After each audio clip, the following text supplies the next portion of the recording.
nearby. That story is coming up this morning. This is Fox 10 Talks. If this is the first time that you've come across our streaming show, we welcome you aboard. We do it from Fox 10, the studios in downtown Phoenix, Arizona, USA. We had a new viewer yesterday from Sweden. That's Joan. I'm going to look up. I don't see any comments yet, but I'm going to look in the corner of my monitor here, and I think before you know it, we'll start to see some of your good mornings and your hellos, and hopefully everybody had a fantastic Thanksgiving, and you're still partly stuffed from all the food from yesterday. Anyway, we've got those coming up. I will just roll out our poll question this morning. President Trump says he's going to permanently pause migration from third world countries. This is a major story this morning, and you see your options. Good. Who knows how many people got in without vetting? Bad. It's an overreaction to a heinous action by one gunman. Or a pause is a good idea, but not permanent. We still need immigrants. You can grab it. You can also vote on YouTube. Also coming up this hour, a television legend in this town who for many, many years was the person that people went to if they were going to watch TV news. She was just so highly trusted and highly beloved, Mary Jo West. If you've lived here for a long time, that name I'm sure rings a bell. Celeste sat down with her the other day to get an update on what's been going on with her. And then somehow we got a hold of a report that I did more than 40 years ago. I think it was 1984. 41 years ago on Black Friday shopping in this city when we were closer to 1 million people instead of 5 million. All right, it's all coming up. Fox 10 Talks, but let's talk first about this story that certainly has a lot of people talking in the neighborhood where the fire began. I went to the fence and I seen that lady's trailer on fire. I start calling fire. I start calling the fire department, and then they came. And so I got scared. I was starting to pack up stuff and get my dog out. And so that's just what one neighbor was saying. And as you can see, it's just the charred rubble is all that's left of a mobile home that caught fire. And the thing about it is, when the blaze first began, there was a 10-year-old girl who was trying to get out of there. And some good Samaritans could see what was happening and realized that she was trapped in that burning. Look at this from Angelica Alvarez. Just driving by right around 29th Avenue in Van Buren. And, I mean, just really shocking images. So investigators say it was some passersby, some strangers who could see what was going on, because so often in these mobile home fires, they just burn so quickly. And they realized it was a life or death situation. So they managed to get in there and pull her out before crews even arrived. And as you can see, Phoenix Fire got out there. They did get out there as quickly as they could. She had to go to the hospital. We're told for smoke inhalation. So it looks like they got her out of there before the fire completely consumed it, and there would have been some serious burns. We're also told that a couple of people were displaced by the fire. Don't know if it's a mom and a dad and a 10-year-old, or if there's one parent there and a couple of kids, but I'm sure we're going to learn some of the additional details as this story continues to unfold. Again, 29th Avenue and Van Buren, and it was all due to the heroic actions. One of the things that when a story like this unfolds, what we of course hope is that in the coming hours or the coming days, that we'll have a chance to actually hear from some people who actually put their own lives at risk to get in and rescue that little 10-year-old girl, let alone, hopefully, when she's released from the hospital, we can have an update for you on that as well. Now, there was another story. Let me just tell you how. So I was on the air bright and early this morning. Normally, I go on at 6. Covering some shifts. I was on at 4:30, and our producer came in. It was somewhere in the 5 a.m. news. We wear these little earpieces. And he got in our ear and said, hey, there is what looks to be a pretty bad fire in St. Louis. I'm going to show it to you right now because we rolled on it, and this thing went bigger and bigger. And you hear the phrase a 5-alarm fire. And that's about as big as they get. Well, this thing, believe it or not, went to 6 alarms. Can you see over to the left? Oh, hold on. I'll show it to you again here. Let me roll this a second time so you know exactly what it is that we are talking about out of this fire from St. Louis, because it was a one warehouse. It's a big warehouse district, similar, I think, to what we have in the downtown Phoenix area, but then a second fire. And these are old brick warehouses. Look to the left, though. That's the St. Louis Arch. I think if you're anywhere within the downtown area, and then look, the smoke was still pouring. As you could see, it was pre-dawn, and then once the sun came up, the smoke's still just pouring. And yes, highly unusual, but that's what we had heard, was that it had gone through 3 alarms, 4 alarms, 5 alarms, and then they finally escalated all the way up to a 6-alarm fire. You very rarely hear about anything like that. A bunch of the streets in downtown St. Louis had to be blocked off. Fire crews got out there, but it's still, it just gives, look at that. I mean, that is just, whew. That is otherworldly, some of these pictures here. But it started in that one warehouse, and it spread to building after building. Sometimes we just don't, I think, comprehend how hot these fires burn, similar to what they were dealing with there at that devastating story in Hong Kong. So, and there's one last shot. Look at that, would you? Okay, so our editor, Jeff Haggerty, doing a great job just kind of showing you they've still, over the last few hours, had to continue to pour water on it as these old brick buildings crumble to the ground. Ladies and gentlemen, it now behooves me to introduce to you Syleste Rodriguez. Behoove. I know. Wow. I went with a more formal introduction today, Syleste. A behoove is a duty or responsibility for someone to do something it is incumbent on. Yeah, it was incumbent upon me because of all your fans. Celeste, what did you just post on social? Oh, you were showing pictures of us here in the studio, right? Yeah, it was behind the scenes. Talking about how you're thankful for, we've got Brian doing the show and Bella's standing by. Big D abandoned us in our time of need here during the holidays. I'm sure but he whatever. would love. Hopefully he heard that. Hopefully he's watching. Yeah, we have so many people on Instagram. I posted a behind the scenes video at Celeste Fox 10, but there's so many people that have helped put this together and make it happen. You guys, for those of you who are longtime chatters, like Louie's in there and Linda's on, and I'm sure we're going to hear from Brandy the Bookworm and many of our others. But you remember when we were just in the little closet of a space that was really not much bigger than this actual table. Right, for sure. This table would not have fit in that room. You're right. I didn't even think about that. Yeah. And we were doing 30 minutes, and now we go at two full hours, and we are really grateful for you guys as well. Because if we did this show and there were 0.0 viewers, we wouldn't be doing this show for very long. They'd say, "What are you two doing? What do you think was going to happen?" Yes, exactly.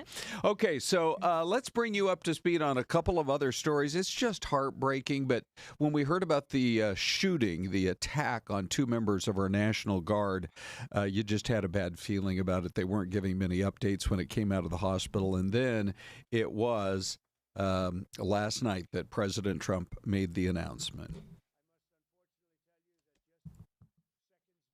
I went on. Right now, I heard that Sarah Beckstrom of West Virginia, one of the guardsmen that we're talking about, highly respected, young, magnificent person, started service in June of 2023, outstanding in every way. She's just passed away. She's no longer with us. She's looking down at us right now. Her parents are with her. It's just happened. She was savagely attacked. She's dead. Oh, now, this is the latest photo they have. They've identified the gunman as a 29-year-old man from Afghanistan who worked with the CIA there before immigrating to the U.S. in 2021. And I'm sure and there's Sarah's picture right there, just 20 years old, probably a career in the military awaiting her. And she was one of the many called into Washington to try to tamp down on crime. And by the way, this is just, I don't know if you've seen any of the maps that are out there. It's only about 3 blocks from the White House, maybe about a 3-minute walk. But the president passed on the update, and we can tell you that the man originally, Jeanine Pirro, now that Judge Jeanine Pirro, who you remember during her time on Fox News, now she's in the administration, in law enforcement. And she said yesterday, Celeste, at the news conference, if things take a turn for the worse, we're going to be looking at murder one. Yeah. Murder in the first degree, because, I mean, what more proof do you need for premeditation than somebody who drives all the way across the country? Yeah. Now, innocent until proven guilty in this country. All we have so far are allegations that this is the man who committed the crime. The mugshot that you saw looks like almost more of a driver's license, but it's so heartbreaking. And Sarah's dad went on Facebook and just said they're just trying to process it and deal with the tragedy. You know, and I think the hard thing, Ron, too, is to consider the fact that from the history that has been told about this man, he has a wife and children in Bellingham, Washington, and they 5 kids. 5 kids, yeah. But he had helped U.S. Military in Afghanistan at one time. Even if you're deranged in your thinking, you have 5 children. You're responsible for those kids, probably maybe even some babies.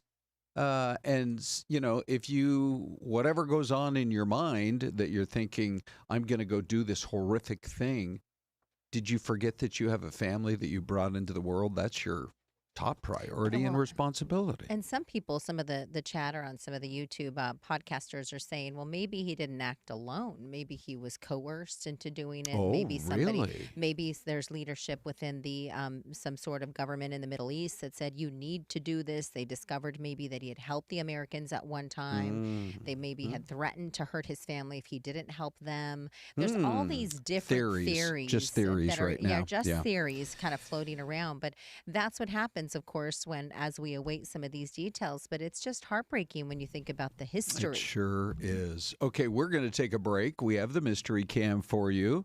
And we are going to bring in Austin from Live Now from Fox. Those of you who watch him from around the country, he's next.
All right, here we are at a quarter after, and Celeste, you know, so there's a nice looking car dealership. I think that's a car dealership. I can't be 100%. It could be a mall, but I don't see any stores.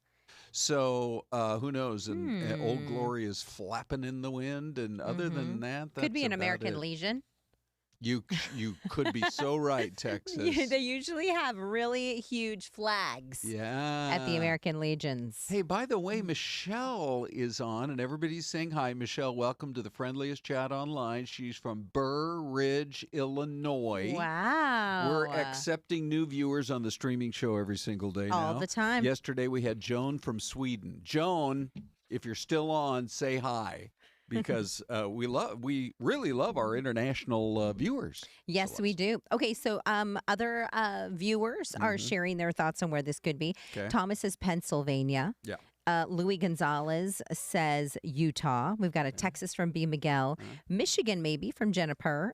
Oklahoma from Linda Monterth. Okay. Indiana from Matt Robinson. Matt, are you new? I'm trying to think if maybe we've had you on before. Oh, nice. And Chris says Snowflake, Arizona. Oh, wow. So I don't think I've been to Snowflake, and I love Snowflake, but I don't Yes. think they got a parking lot that big in all of Snowflake. Well, or if anybody in town would fill a parking lot like so what's that. your guess, Celeste? I'm gonna go. It's very woodsy. It is woodsy. I think I'm going to and go flat. Oregon. I'm going to go Oregon. How about you? I will go Montana. Here we go with the. Oh, hold on. That's a preview of coming attractions, is what that is right there. We need to Celeste. give him a little bit more headroom on that.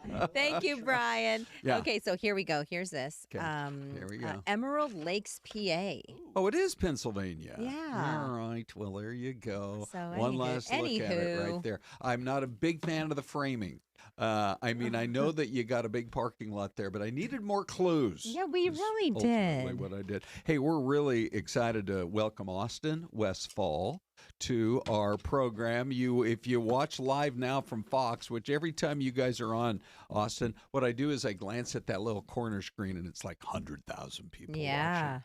You guys are big time. It's actually been fairly bizarre working here the last couple of years. Really? Yeah. Okay. I came in here, and that viewer bug that you're talking about Right. oftentimes was somewhere between 10,000 and 20,000 people when I was on. Mm-hmm. And over the course of the Israel-Hamas war playing out, Yeah. over the course of the 2024 election cycle, Wow. people just naturally found us. Okay. They've been responsive to the format, and I got to say, the viewers have been receptive to this new version of the news, which Yeah. is still a pretty malleable product, if I'm being Mhm. honest with you. It's still Mhm, changing mhm, day by mhm. day. So Yeah. thank you for saying that. Yeah. It's been crazy watching it from Uh-huh. inside the room. Isn't that the beauty of this industry, though, that every day is different, every day something new? What we're doing here is new. Yeah. And you know, when you were sharing with us a little bit about your background, grew up in LA, and then you went to Cronkite. In Cronkite, we learned typical news. Usually, I went to Cronkite as well. You know, broadcast TV news. Yeah. When you jumped into your first job was in Bakersfield, you jump here. What did you notice is the biggest difference between like digital versus typical broadcast? Well, the first thing that I noticed that was different from going to a small market station, Bakersfield, California, is in California's Central Valley, which is an agriculture part of California. So what I'm doing in Bakersfield is I'm localizing national stories. Yeah. When I'm at a gig like this, I'm nationalizing local stories. Oh, interesting. Flipping that, basically. Oh, wow. Cool. Okay. That's a cool way to Hey, look at one it. of the things we do here, Austin, and we call it the poll cue re-cue. Ready? So that's the graphic. We always like to, we have a hardworking graphics department. We want to give them do. top Top-notch. props. Thank you. But yesterday's poll question got such a reaction. Let me go, Celeste, first to YouTube. Look at that. 6,000 plus votes. Holy smokes. And, we're kind of getting ready to wrap up the year. The question was, where will President Trump rank? And Celeste, as you were looking at YouTube, Yes. really it was between option 1 and option 4. So option 1, 34% says one of the top 5 best in terms of will President Trump rank among all American presidents. Where will he rank? One of the bottom 5 worst was 55%. So that one was winning, one of the bottom 5 worst on YouTube yesterday. And then we run this QR code poll, which is more for people that are actually watching the show every day. YouTube is the whole universe, people from all over the place. So where will he rank? 62% said He is going to be one of the top 5 best presidents. 30% said one of the bottom 5 worst. And your other options you see on there below Lincoln, Washington, and Jefferson, but still in the top 10, got 6%. So kind of interesting to follow up on that. But Austin, there's this story that's come out today that the president, I'm sure you guys are going to be talking about it a lot, is, I guess, going to pause immigration from dozens and dozens, except for what are considered first world nations and second world nations. The rest of the world may not be able to get immigrants into our country for some time. What's fascinating about the poll you put up there is that not a representation of how polarized a country we're in? The two most popular responses are the two extremes. Yes. Yeah. And the middle option had the lowest amount of voters. Exactly. Right, yeah. What's basically happening with this, and I always love to give the caveat of, this is a preliminary, and I have to say this all the time on live now. Yeah. We get these major headlines almost 3 or 4 or 5 times a day at this point, and a lot of times the nature of the headline and even the most important facts, the lead sentence sometimes changes. That's right. Just hours after the story breaks. Sure. So I always love to tell people this is how this stuff goes a lot of times. Yeah. Obviously, those 2 National Guard members shot in D.C. Yeah. Sadly, we heard of the passing of one of them. The other continues to be hospitalized. The suspect continues to be hospitalized. The suspect is an Afghan national, and that's what's triggering the administration to make the move that they're making. It's going to, at least from my perspective, I would love some more clarity on how exactly this is going to get carried out. What's the likelihood of this being challenged in some way, shape, or form by a court? Well, it seems like that consistently happens, Yes. right? We also wanted to talk to you a little bit more about this new poll that came out.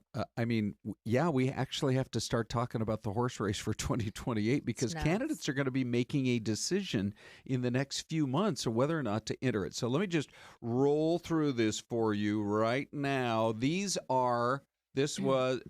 Could AOC be our next president? Wow, that is a bold statement, Ron Hoon. Okay, well, there you go. Here's what the polling showed on the Democratic side. Now, this is interesting. Pete Buttigieg ahead at 28%, but Gavin Newsom right there at 24%.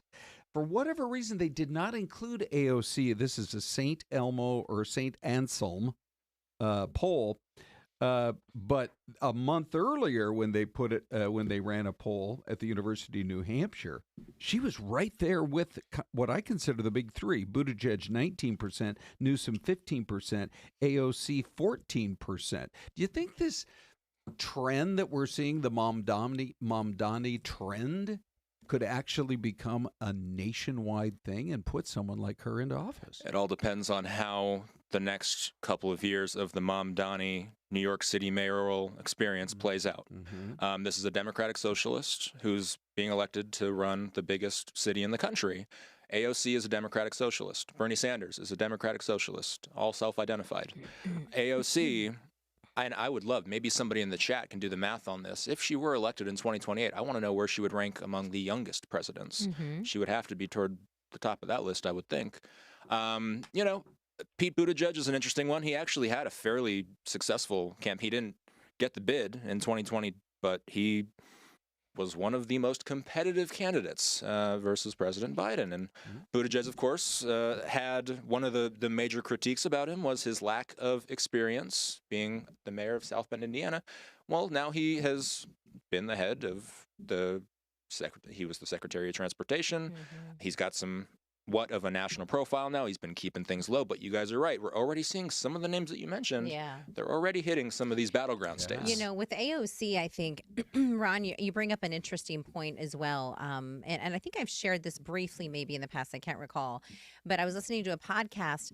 There was a woman who's a branding strategist, and she worked with AOC when before she ran for office initially. Really? And the whole, and what her thought process was on it, and what she shared with AOC and how she worked with her was to be authentic.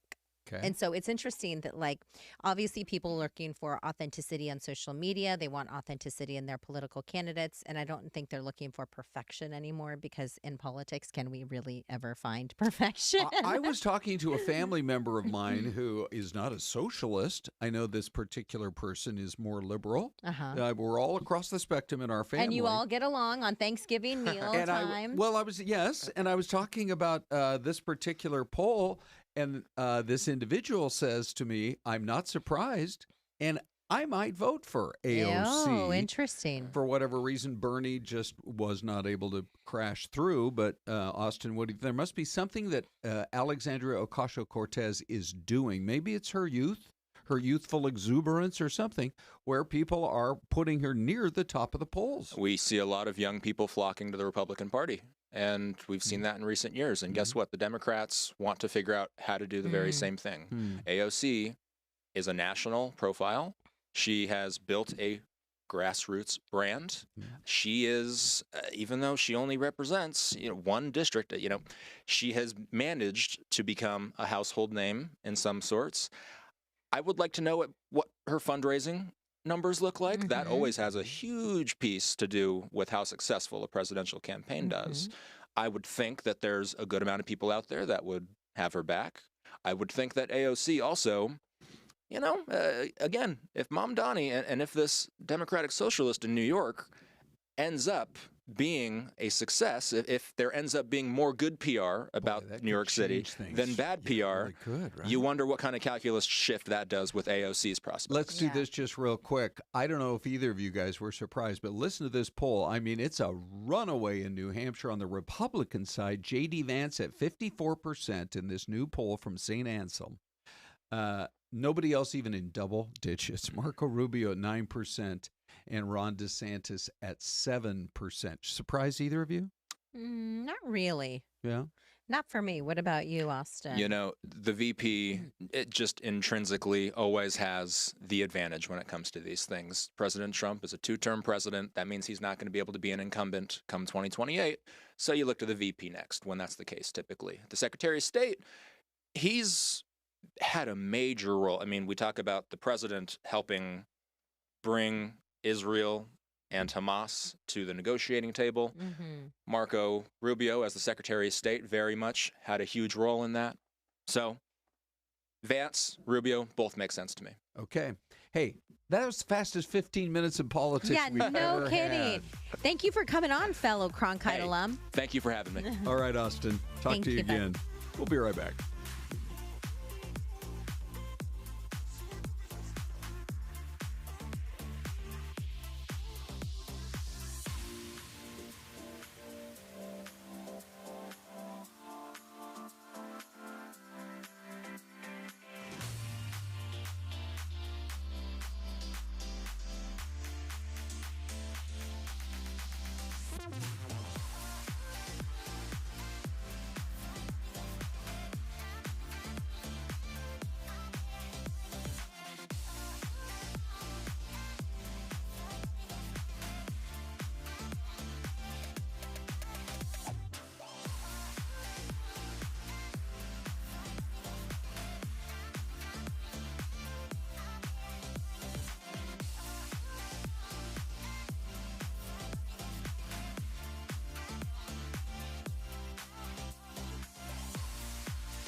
Just another beautiful lake somewhere in the USA. Welcome back, everybody. That was really fun. Celeste, having Austin in, Oh getting my his goodness. perspective. You know, we have a lot of great resources in this building. We do?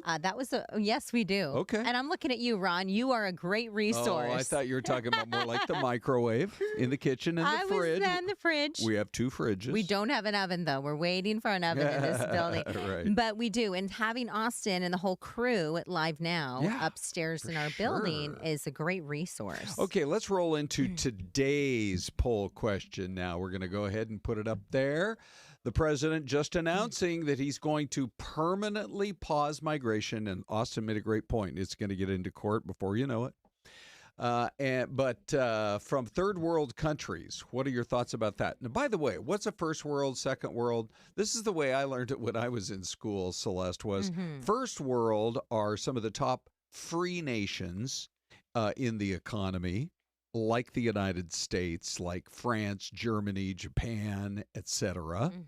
And then second world, at least at that time, was considered more like the Soviet Union, which they were a nuclear superpower, and other nations kind of in their orbit. And then third world kind of was everybody else from about, I don't know, size-wise, about 100 and on down to whatever, how many countries we have now, about 230 countries around the world.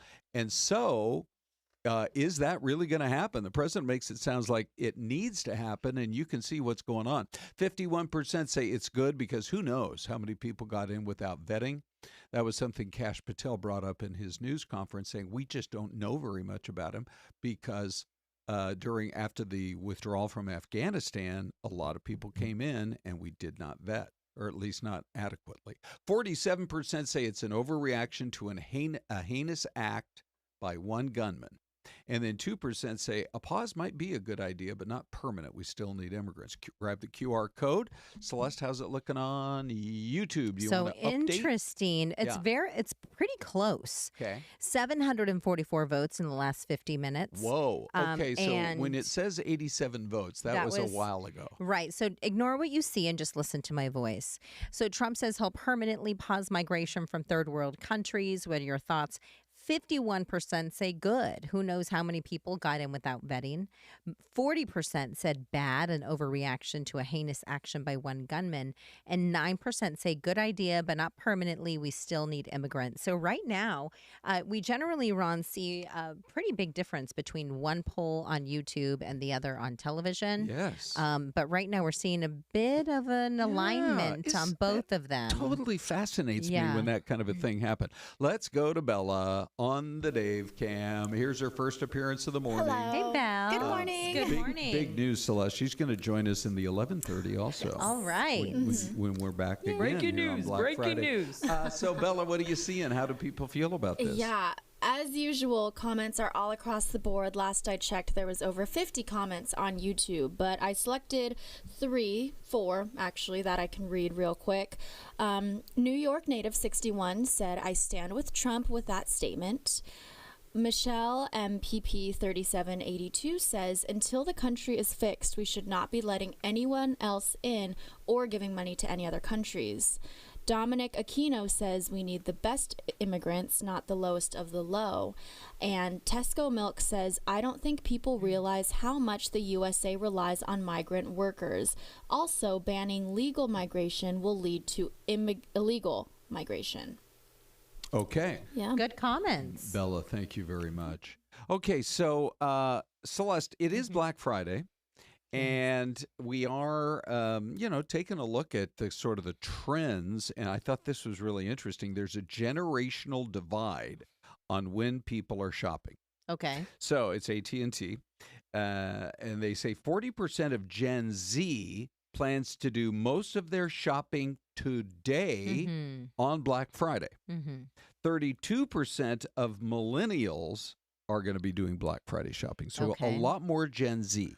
Right. Now you're smiling. You're like, I agree with this or what? I do. Okay, why? I do. I think because maybe the deals are so good right now that you think they're not going to get any better. Yeah. You know what I mean? Okay. Yeah. So I think that it's just people want to knock it out as soon as possible. And if you can find a great deal, then why not? Do you also think that millennials are more, I don't want to say like up to speed with their phones, but just have more of a tendency to know exactly which apps they're going to use and go boom, boom, boom. I can knock this out in no time. Well, I'll give you an example. Like my kids, I'll say, we do like a Christmas list, and obviously you're not going to get everything on your list, but give us no. Santa does not work that way, Ron. Oh, okay. Yeah, Santa and Mrs. Claus, they are very particular about the gifts that they purchase. Okay. And so but my kids have created these, there's an app called Giftful. Yeah. Have you heard of it? Nope. Okay. Giftful is your kids, you as a grown-up, anybody can go on this app and you can write in a list of items that you would like for Christmas or birthdays or whatever. Nice. And you can link to a site. Perfect. And when you click on that item, the internet will automatically tell you, okay, this is on sale at Sephora. It's on sale at Walmart. Target has it at this price. And what's it called again? It's Giftful, Okay. F-U-L. I'm going to look that up. And so that has made it very easy, I think, for Santa and Mrs. Claus over the last couple of years that it's been created. So technology, I think, is helping some of the younger generations in a way. Now, imagine what it was like before the phone even existed, and Amazon existed, and apps existed. I'm going to show it to you right now because somebody found out of our video vault a report that I did in the 1980s. I almost said the 1880s. Hold on there. I was going to say, Ron, you fare very well, my friend. You age well. Well, this is still 41 years ago, but it was out there, as the Christmas shopping was getting underway. And take a look.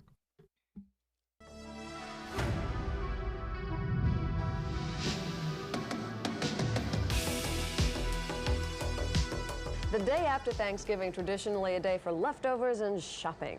And Ron Hoon is at Westridge Mall with a report on holiday shopping crunch. Oh, there's a big crowd out here, let me tell you. Every year we tell you this story, but that's because year in and year out, it never changes. This is the busiest shopping day of the year, and it's that way again this year. And part of the reason for that, the big turnout, the jolly fellow you see here, Santa, traditionally starts making in-store and in-mall appearances on this day. And as you can see, he's busy with kids on his lap. Got somebody giving him a long list right now here at Westridge Mall today. Here they expect 25,000 shoppers today. Every mall is ready for the rush with various promotions. At Westridge, it's kids' paradise. Minnie and Mickey Mouse, Pluto, Goofy, Tex Critters, Dragon, I'll tell you. And since the focus is on kids, we thought we'd ask them what would be big sellers this busy retail season. What did you tell Santa Claus you wanted for Christmas? A doll. What kind of doll? A Barbie doll. Some G.I. Joe, then some stuff says a disc camera. Why? Because I can take pictures and like make a photo album. Okay, great, thanks. A guitar. A guitar? You're pretty little for a guitar, aren't you?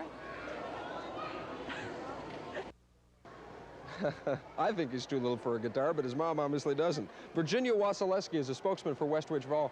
Ms. Wasilewski, last year was so strong. Can you maintain that this year at the mall? I really think so. I think the trend since Veterans Day has been a real increase in traffic, and I think today being the busiest selling day of the year, traditionally, that we can expect it to remain that way through Christmas. Give us a quick tip. We know it's so busy today. People who want to avoid the crowds, when might be a good time to sneak into the mall when it won't be so busy? Well, I don't want to ever say we're slow, but I think two of the best days to come here would be a Monday or a Tuesday. Okay, thanks very much. Monday and Tuesday, at least if you're at all like I am, Bill and Elise, crowd avoidance is topic number one when it comes to filling out that Christmas list. Maybe Monday and Tuesday would be a little bit better than the day after It seems like Thanksgiving. Monday after yesterday's holiday. Thank you, Ron.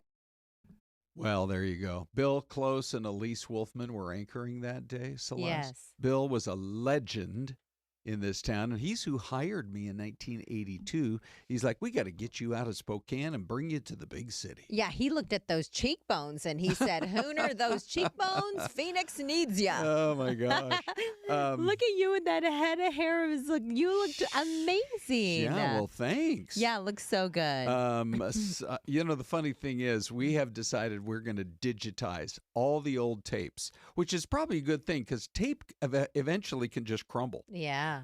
And so stored in our basement, it has literally been a video vault, and we're putting it all digital. So cool. And as time goes on, you'll be able to see literally thousands of these reports.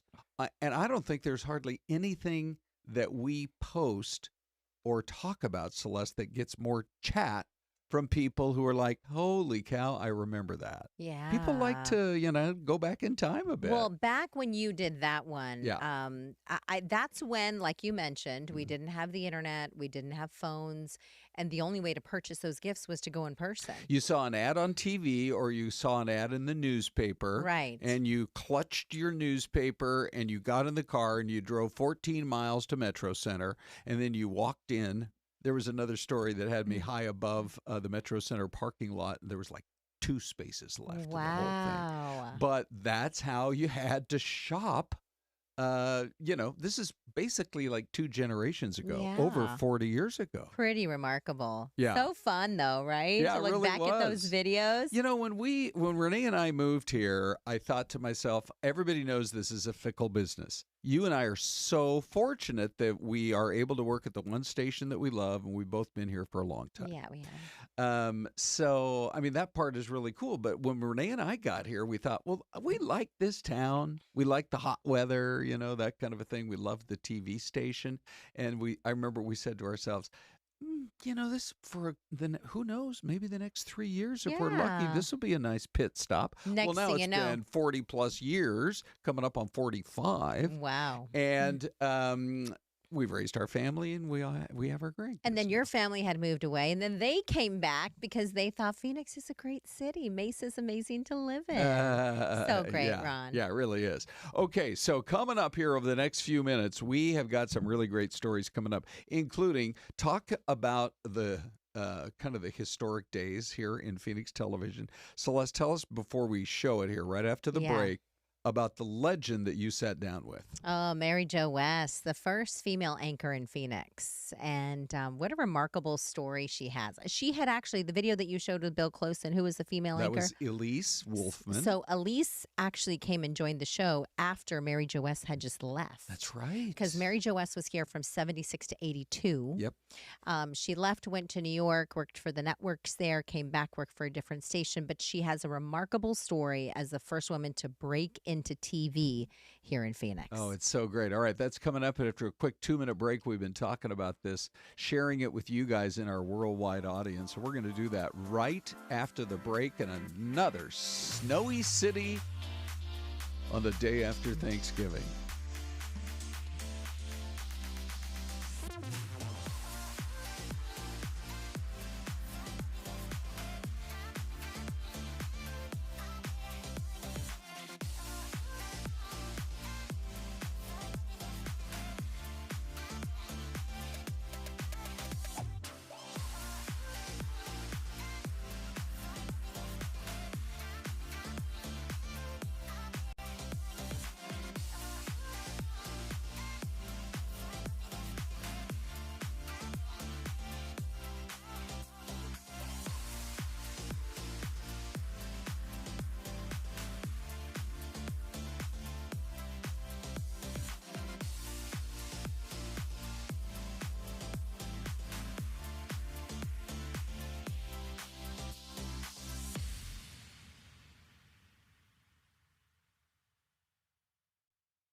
Yeah, that's right. I don't know about you, Celeste, but Michigan, Ohio State, greatest rivalry in sport. Yes. Is tomorrow, and it's probably going to be snowing all across Michigan. I love watching a football game in the snow. Even if it ends up being 7-3, I just love it. Well, and it's like, how do you the refs got to work hard to figure out how many yards somebody's actually run. Yeah. You know, where do we move the chains? Right. It's like they've got to brush it off with their gloves, you know? Yeah, Wow. that's for sure. By the way, this is really cool. This video of, let me pull it up here right about, let me look at all of our videos here. There were some dads and their kids that went out in the snow. I love this.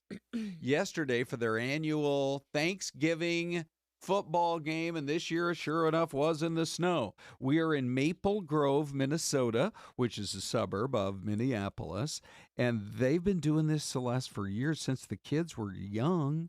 The dads, by the way, won it 28-14. Oh, so great. But there are some controversies to discuss. Okay. Apparently, they've gone on a multi-year winning streak that seems to be timed to win the year that the team's coach started to double as the ref.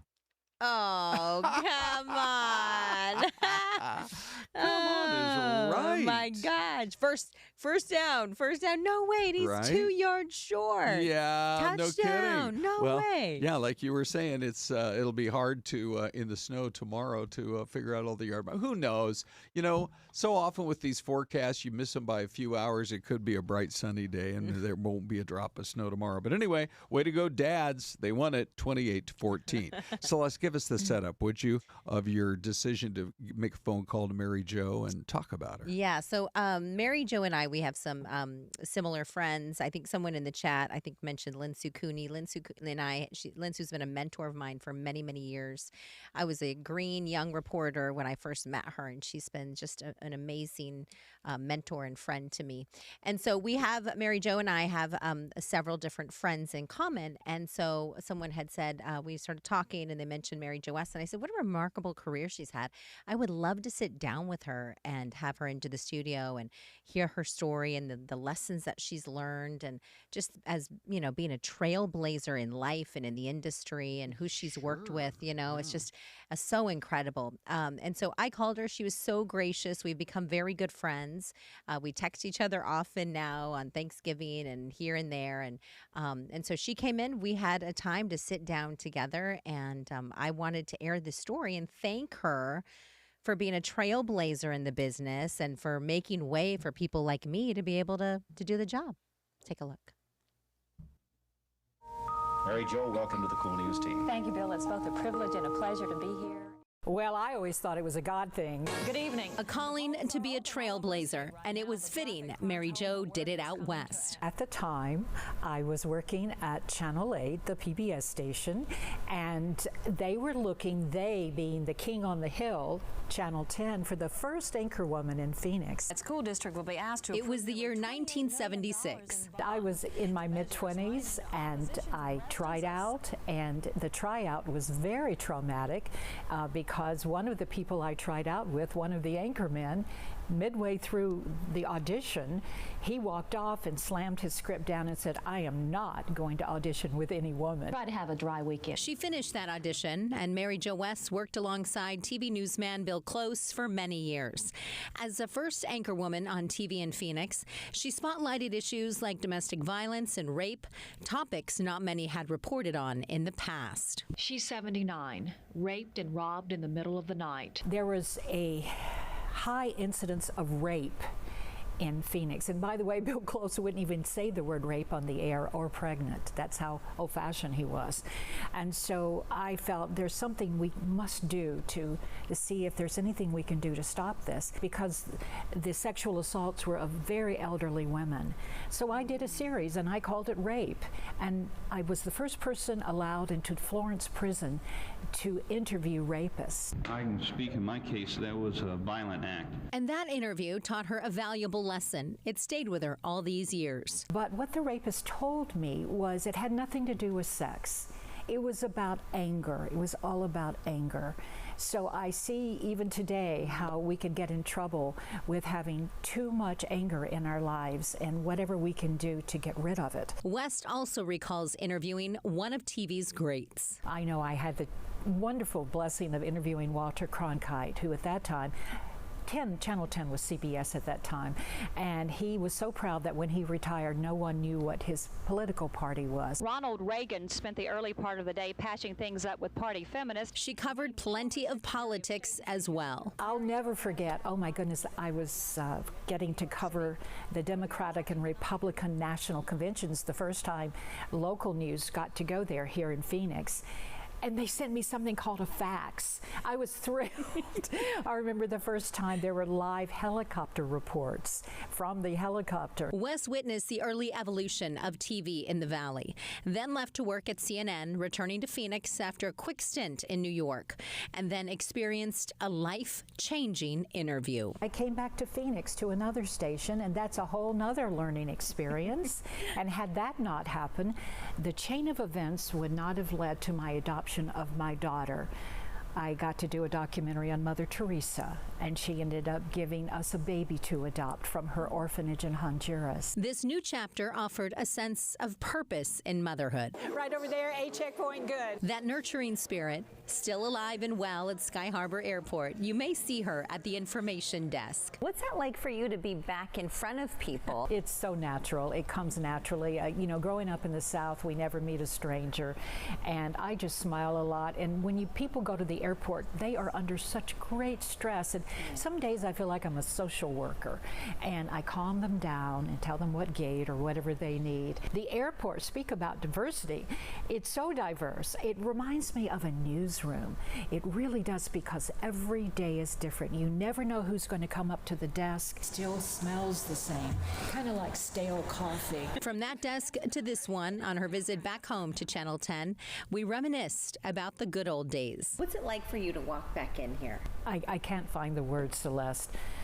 It brings back such amazing joy, and my adrenaline is getting ready to just pop out. It's just there's so much going on. The memories are so incredible of both the horrible stories, such as the Tyson gang and the floods. But what Channel 10 did during that time, we were talking late 70s, early 80s, they gave this woman the opportunity to get out there. An opportunity Mary Jo West is grateful for. I, too, give thanks for the road West paved out west. Syleste Rodriguez, Fox 10 News. Good night. Good evening. Wow. Hey, that sign off, by the way, Celeste, just to hear Bill Close say good evening. Yes. Because he always, here's the way Bill Close, now those of you who've been around for a long time will remember this, because he anchored into I think the late 90s. Yeah. But at the end of the news, he would take his pen, he'd cap it like this, and he'd say, and that brings us right up to date on the news. Sweet. Every day. You know, you mentioned Ron and I were watching that story, Bells, and Ron mentioned there was a gunman who made it into the newsroom way back then. Mary Jo West was here at that time. Yeah, this is, I mean, at the time, it was so shocking that something like that could happen. And we just didn't have security like we do now. We're so heavily secured. We're like the Fort Knox of TV broadcasting. We are. But yeah, I was actually home that day. So when I first started here, 1982, I worked weekends. You have to, right? And so, you know, you don't get the good shifts for a long time. But I'm home, and so I want to say it was a Monday, and it's 6 o'clock, and we're in our little apartment over there on Dobson Road and Baseline in Mesa, and I flip on the Channel 10 to watch the 6 o'clock news. Back in those days, we had a 5 p.m. news, and then Walter Cronkite at 5:30. And then the 6 p.m. news. Yeah. Cronkite wrapped up, and I'm ready for our news. And instead, what do I see? Wheel of Fortune. And you're thinking, what is going on? I'm like, something is not right here. There's no way we wouldn't do a 6 o'clock news. So I turned over to one of the other channels, and their reporter was live out in front of our building saying, so to recap, there's a gunman in the building holding the anchorman Bill Close hostage. Yeah. Now, Mary, back in those days, Mary Jo, we had an alley that separated two buildings. She was in a completely different building. Yeah. And Phil Alvidrez, who was the producer of that show, said he just calmly got into her ear and didn't tell her that 100 feet away there was a guy with a gun holding Bill hostage. He just said, "You're going to be doing the rest of the 5 p.m. news yourself." And they've gradually had to figure out what it was. This guy, Joe Billy Gwynn, who, I don't know, he's probably dead by now, but he was demented. And he had written out like 7 pages that he wanted Bill Close to read. And I mean, it was all over the map. Yeah. Bill worked his way through it. He did read it. And then when it was over, Joe Billy Gwynn handed Bill the gun. And the police were swarming the set. And Bill stands up and says, "It's all right, fellas. I got the gun." He was just the toughest of tough guys, that's for sure. You know, Phil Alvidrez, he's speaking of people in TV who are legendary behind the scenes. That's a good point. It would be great to hear what he had to say, too, what it felt like to be in that moment. Yeah. Wow. Can't even imagine. I know. Wow. Bella joins. We just have a couple of minutes. How'd Thanksgiving go for you guys? Now, Celeste, you said you ate a little later than usual, huh? Not till 6 p.m.? It was about 6. Stomachs were grumbling. We did a turkey on Wednesday night with an extended family, a Thanksgiving Eve, and then we did another one for my family. My parents came over yesterday, but we had some leftover turkey from Wednesday, so we had turkey sandwiches. We had all kinds of stuff throughout the day. Stretch it out. How about you, Bella? I ate very late. I don't think I ate until 7. Oh, yeah. You and your sister went out. Yes. Yeah. We went to Mimi's Cafe? Yes. Okay. It was so good, though. I didn't have the highest expectations because it's not homemade, but I was impressed. It was very good. Good. Great. I know, Ron. What about the Hoon family? You should have seen me. Well, we did the turkey trot. I'm putting together a collection of photos. We'll talk about it on Monday coming out of Thanksgiving weekend. But it was a lot of fun. I'll just say that. Good. But Renee just puts on such a feast. It's incredible. My job is to carve the turkey. Okay. How'd you do? I thought I did really well. Do you use an electric knife or just a regular? No. I attack that bird, Celeste. Do you put gloves on and then turn the bird over and then grab the dark meat from underneath? It was something like that. But I will tell you one thing. I sat at the table next to our little grandson, Everett, who just turned 8. Okay. And he leans over to me and he says, Pop, I'm going to eat the food, but I'm really here for the pumpkin pie. Oh, I'm with him. And I said, I'm with you, Everett. Mm-hmm. The pumpkin pie. Sweetheart. He's wise beyond his words. Yes, he is. For sure. We hope everyone had a great Thanksgiving, by the way. And we love the fact that you hang with us, and we are so grateful for all of you. We'll see you at 11:30. Here they come, you guys.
All right, welcome on in to Fox 10 Talks. We're going to continue things rolling here. Merry Christmas, everyone.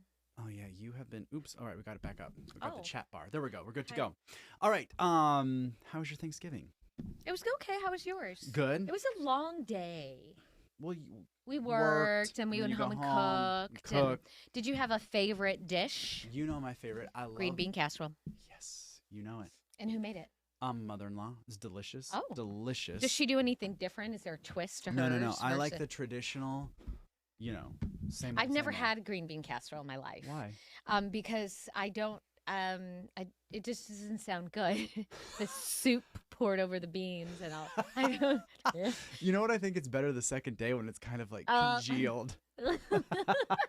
That's why I don't like it. That's the best part. That's not to say it's not good. No, it's delicious, but you need to try it. It's because it is really It's a quite veggie dish delicious. too, kind of, right? Yeah, of course. Yeah, but you know what's weird is I hate mushrooms, but I love green bean casserole. But would you eat a mushroom soup? No, Oh, it's just I guess if I get it. I yeah, get don't it. know. I get it. What was your favorite that you had yesterday? Well, to be honest, I'm still limited as to how much I can Oh, eat. yeah, I I had had a some tooth dental- pulled last Friday. dental issues. And so I made a mashed sweet potato. It was a healthier mashed sweet potato, but it was really good. Savory or sweet? Savory. So what do you put in it? I make it really healthy. Greek yogurt. Oh, And a is little it bit tart then? Or no, not because tart, it's but like is that sour cream. Oh. Because it has more protein in it. Look, people are agreeing with me. I hate love mushrooms. green bean I love casserole. mushrooms. I hate mushrooms too. See, isn't that weird, Darla? I have a bunch of sweet potatoes, fries for 69 cents a pound. I just peeled them and boiled them like I would a potato. And then I took my little mixer and I put a little bit of, what did I say, Greek yogurt? Greek yogurt. Yeah. Well, And yes, it's like I know. we're at the end of the week and your brain really does stop firing. I'm going to tell you, sleep deprivation Is is real. real. And the things it does to your brain is real. My gosh. But, yeah, green beans. I just made plain green beans. That was it. All right. Stuffing. Oh, But I'm going to tell you. Okay, go on. I do the stovetop like you do, Mhm. the savory herb. Mhm. I think they changed the recipe. It Oh, did really? not taste the same to me this year. It Huh. wasn't as good. I could be wrong. Maybe. I could Who be knows? 100% wrong. But it was good. And then we made. Oh, someone says they make homemade mushroom soup. Christine Carroll. My mom does that. That's a lot of work It is to a get lot all of that done. Yeah, So. my mom does a lot of Oh, that. look, we're getting. Special delivery delivery. from Mrs. Santa Claus. I love that. All right, so let's talk about. We have a pretty fun show. Yeah. We talked yesterday about kind of, I guess, some things before the holiday, but you went out earlier. Was it last Mesa. week? It was Mesa. Oh, what's first? Today I was in Mesa. Oh. Oh, last week. I'm sorry. That's okay. You- Let's talk about Black Friday. Let's just go to Black Friday. Okay. We're waiting on a guest that hasn't. In full transparency, Isabella's doing great. She's sent me emotes that said our guest has not joined the Zoom. That's why we're Okay. doing a little tap dancing here. Did you bring That's your fine. tap shoes this I morning? brought them. And you know what else I brought? Look at this. The mayor of Mesa, new mayor. Oh, hold on. Let me get a little Can wide we- shot of that. There you we go. go. He gave me the A office challenge of the mayor, coin. Mark A. Freeman. This is a challenge coin. He says he's only handed out like 60 of them, and Oh. challenged me to be a bigger, better, more powerful person next year. So how are you going to do that? Can't tell you that because I don't know. It's like when you blow out a candle on a birthday cake, you can't tell your wish. You can't tell your wish you because can't then it's not divulge going to it. come true. I love But it's that. pretty interesting because then you feel like he doesn't necessarily know what I'm thinking. But he challenged me, so now I have to live up to it. Now you have to live up to it, Yeah, yeah. it was pretty neat. All right. Black Friday shopping. Mhm. I love Black Friday shopping. I know it's crazy and there are tons of crowds, but I love it. I feel like it puts you in that holiday mood. So there's an estimated 186.9 million people are expected to shop during the 5 days between Thanksgiving and Cyber Monday. And I can't remember what the number was just for Black Friday, but nationwide, millions of people are shopping. Yeah, it is pretty wild to see how many people came out bright and early. I remember, correct me if I'm wrong, like when I was working one of my first TV markets, like we would go to like Target and Yes. Walmart and all And they of were those open at big box midnight, stores. But midnight. they don't really do that anymore, do they? But certain stores still offer those like kind of like doorbuster Yeah, savings. so Danielle was out at Bass Pro Shop, and Yes. they had an incentive, which was really good. I think we have a little bit of sound there. But Danielle, they had an incentive where they gave away gift cards, and it was anywhere from $10 to $500. And so that was a big thing. A lot of people line up for that. They open early. I think they open at like 4:30 or 5 a.m.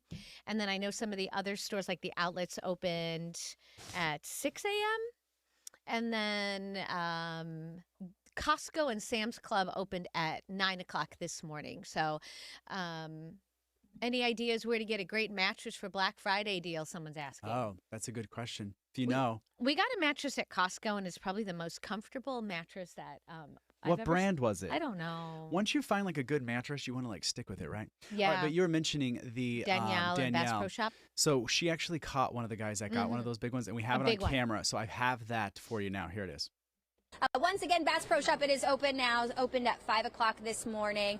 Still plenty of time to get out here and shop, but it is going to be a very busy day here at Bass Pro Shop, as well as other, stores throughout the entire valley. We'll send it back to you guys. Once again, Bass Pro Shop, it is open now. It's opened at 5 o'clock this morning. Still plenty of time to get out here and shop, but it is going to be a very busy day here at Bass Pro Shop, as well as other, stores throughout the entire valley. We'll send it back to you guys. Well, clearly that was the wrong sound, but she. I give up. I absolutely 1,000% give up. It's fine. It's one of those days. But she actually found the guy because they only give out like maybe one or two of those Correct. $500 gift cards. So she just so happened to be standing there when the guy got the gift cards, opened it up, and he won the $500 gift card. He said he was going to buy some Yetis. Mm-hmm. That's what they said was the big. They said jeans. They had flannels. jeans for 15 and bucks, and flannels for $15.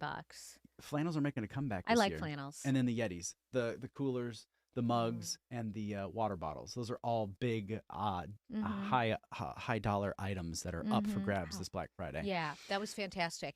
The other thing that we were talking about is eating a lot of food and traveling. Mm-hmm. And earlier, was it last week, I think, I went out to Mountainside Fitness, and we talked about when you're traveling. Yes. What you can do to work out if you don't have equipment. Mm-hmm. And then maybe you get a hotel and you have a little gym. And so these are some of the things that they taught us to do. All right, take Want a to look. roll that? Yep, here we go. This is Libby. She's going to help us stay in shape over the holiday season. I think the average person gains 10 pounds over the holiday season from all the treats. Yeah. So this is the time where we do not want to stop the workout. We want to keep going. We want to keep going. If we can't come to one of Mountainside Fitness locations, how many in the Valley? We have 21 locations here in the Valley, and we have our newest location opening up in January in Santan. Oh, how fun. And then, of course, I know I've seen them nationwide, right? Let's say you can't get to a gym. I'm going to Grandma's house. She doesn't have a treadmill. She doesn't have any equipment. What do we do to stay fit, burn calories, work up a sweat? Yeah, we're going to do some body weight exercises. That is the best to do at Grandma's house, at the airport, whatever you can do for body weight. Okay, let's do it. Let's do it. First movement we're going to do, we have our staggered squats. So right foot forward, left foot back for me. Right foot forward, left foot back. On the hip or hands by your chest. What's easier? We can go. I can do this, okay. We're going to drop it all the way down, all the way up. Drop it like it's hot. Booty all the way to your heels. Okay. There we go. How are you feeling? How many? I'm good. How many of these are we doing? We're going to go 10 on the right. And okay. Flip it over, 10 on the left. Okay, for time's sake, we're only going to do 3, and also because my legs hurt from yoga. Awesome. Okay. Over onto the other side. Okay. There we go. You're looking good. So maybe we can grab some water bottles or a couple of cans of food. That'll add a little bit of weight. Yeah, absolutely. Put it on your shoulders, or you can put it here in your hands. Okay, next one. Beautiful. So these are called surrender squats. So you're going to have your hands here on your hips or hands on your I don't like the fact that they're called surrender. You're going to go down onto your knees. Okay. You're going to bring it all the way up. We're targeting your quadriceps during this movement. I'm not sure, Libby, how much I love this one. Keep that chest elevated. But I'm going to tell you this. It definitely does elevate the heart rate. Can you add a little jumping jack at the end there? I mean, we're going to be eating a lot of pie at Grandma's house. Okay, number 2, that was fairly simple. Number 3. This next one? Okay. We're going to do some core movements. This is going to be our oblique dips. Okay, but really quick, let me take you back to the other one. What if you have some restrictions? How do we modify this last one? Absolutely. You can either stay low here. We can go right up onto those heels. You can do that. Or if you want, you can just be here in a stretch, and then going. Oh, nice. Okay, okay. Okay, let's work the abs. Awesome. This is where the pie is hidden. We're going to keep one elbow elevated right here, and we're going to bring those hips down to the ground, pushing it up to the top. How many of these do you want us to do? We're going to go 12 on this side and then 12 on the other side. Okay, I like that. Let's make sure we're even. We always have to make sure we're even. We have 30 seconds, Libby. You have another exercise for me? Yes, ma'am. Okay, I am. Awesome. What are we doing? It's going to be a burpee. What is life without burpees? You're going to do a big jump here. You're going to come down to the ground, push up at the bottom. Got it, girl. Okay. There we go. How many do you want us to do? We're going to do 8. 8. So every single day on your holiday vacation, you do all of these. There you go. I am proud of you guys, and that's what this segment is all about. Grab what you can and start burning calories. I found Grandma's laundry basket. I filled it with towels, and we're going to do some squats and raise that basket over our head.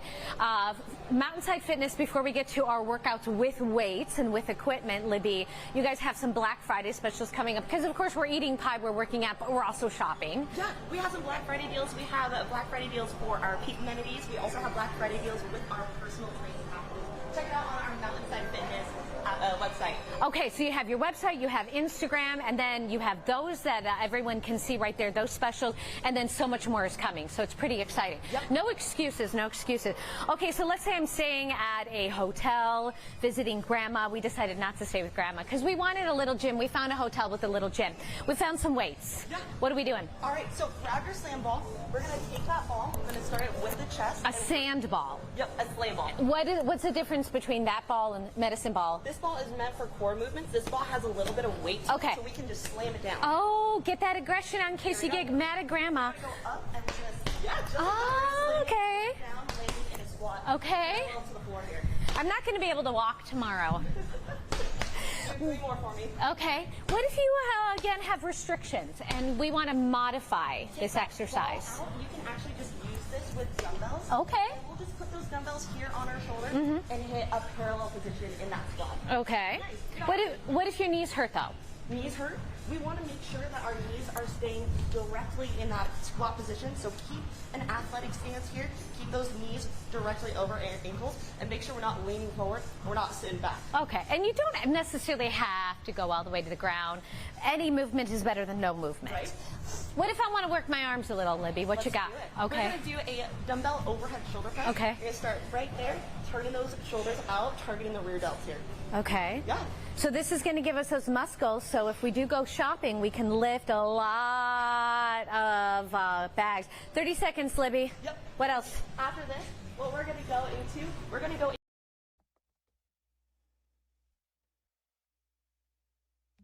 All right, come on over.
All right, welcome back, you guys.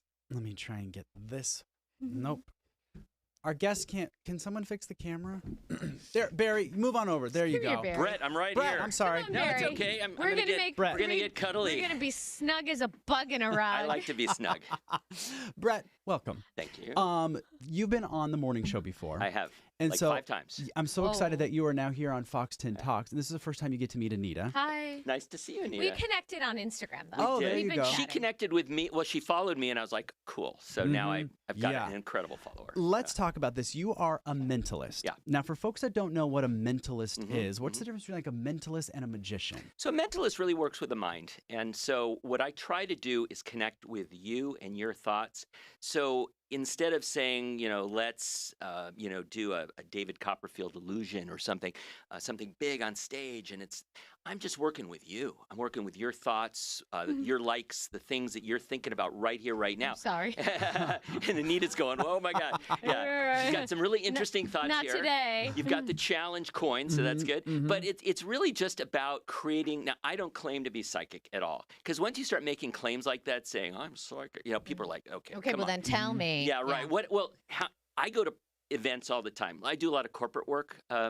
And people say, so I say, hi, my name is Brett. I'm a mentalist. People say, great, what am I thinking? Okay, that's. Yeah. It's not exactly how it works. It's not.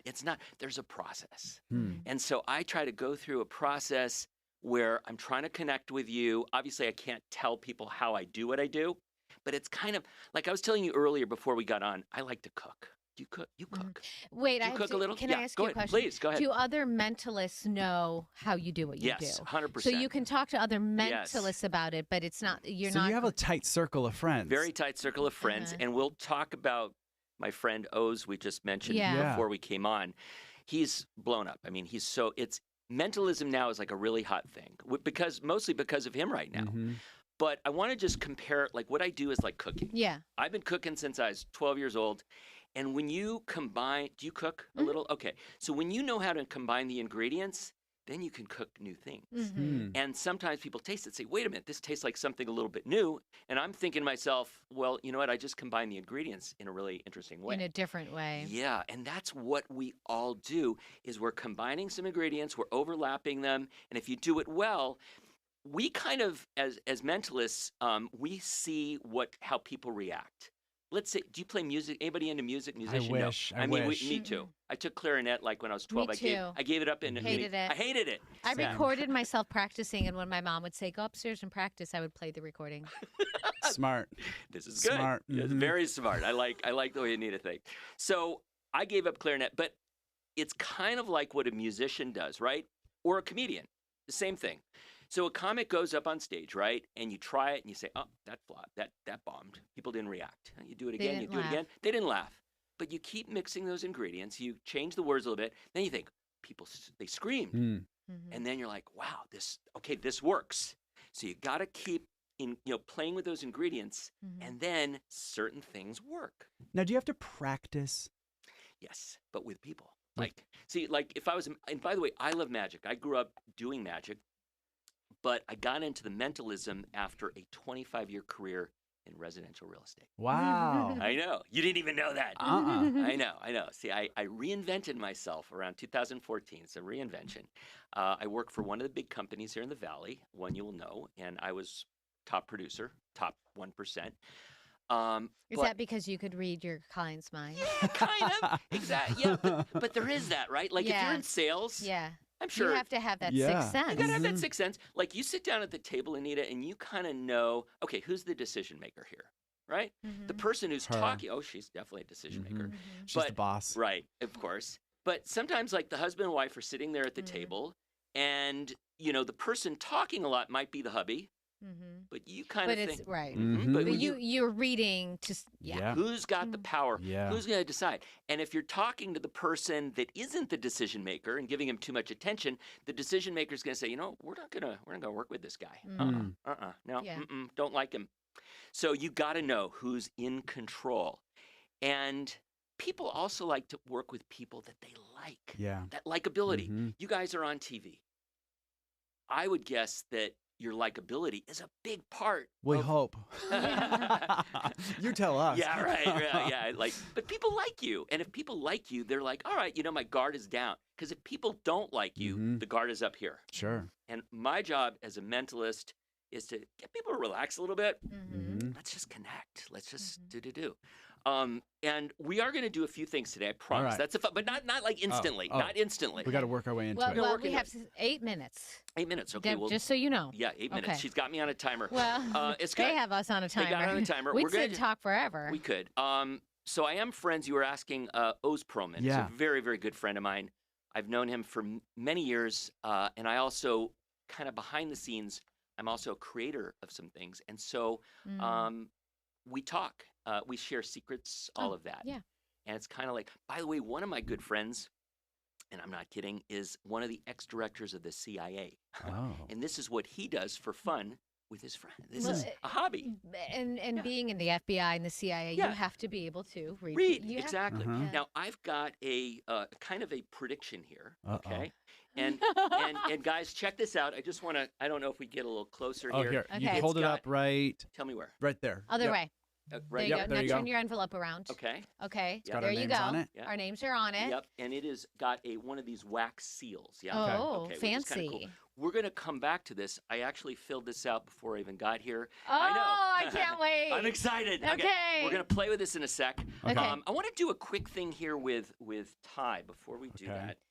So, Ty, I am on your Insta page. Now, if anybody knows Ty, you go to his Insta page. Like the last time we did a segment, we'll look at this in a sec, but you can like scroll and see Ty loves to travel. And we also know Ty loves his socks. You've got some crazy socks, right? Very good. So I learned these Yep, things. Yep. So what I want you to do, Ty, is just give it a quick scroll like that. And wherever you end up is where you end up, okay? Okay. So Do I one show quick anybody or scroll. not? Well, just look at it yourself. Okay, So okay. one quick scroll. Can I look? Boom. Can she look? Yeah. Okay. Let it stop. Okay. Don't do anything else. Okay. Okay. Okay. Look at where you've stopped. Okay. And I'm looking away. Okay. Are you familiar with this thing that you're looking at? I right am now? indeed. Okay. I want you to think in your own mind whether it's something to do with travel or not travel. And I'm just looking here. It does not have to do with travel. This is something more of a local type thing. Does that make sense to you? Yes. Okay. Send that picture in your mind to me right now. Think about what elements are in the picture. I'm seeing there's some you and someone else. Does that make sense? There's two of you in that. There's two of you. No. Wait. There's you and another person and a bunch of animals. Does this make sense? No. Okay. No, that's okay. Okay. And okay, and I may completely faceplant on this thing, so that's fine. Just scroll up a little bit, just a little bit, up and down. Just scroll up and down, and I'm seeing something with animals. That's okay. And if I totally mess this up, it's totally good. No, I don't want you to go far from wherever you did the quick scroll. So I don't know if this has to do with Laos or something like that, or one of your trips, but I saw something here with some goats and yoga. I don't know. Did I totally faceplant on this? Let's see. No, don't go any further.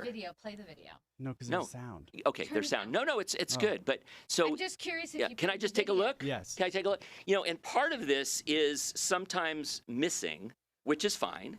That makes everything even more interesting. So, but I saw something. Did you do a segment at one time with some goats and some yoga or something like that? I did do goat yoga. Goat there's yoga. A picture. Okay. Okay. I'm not going to scroll through this here. Let me just go. I'm going a little further. Oh, that's interesting. Okay, here it is. We're right here. Yep. It's something the with goat yoga. Yep. I think we were like 3 or 4 down from the goat yoga. So now let's try the main event. Let's try this thing. I want both of you to think of a first or a favorite pet. Not the pet that you own now or currently in the last year, but a pet that was very special to you. Okay. And I want to work with Anita on this, if that's okay. All right. You're a pet. No pressure. You're a pet person. Okay. Okay. I want you to go back in time and think of that first or favorite pet right now. Lock that in your mind. Pets are special to us, and we're going to come back to that in a moment.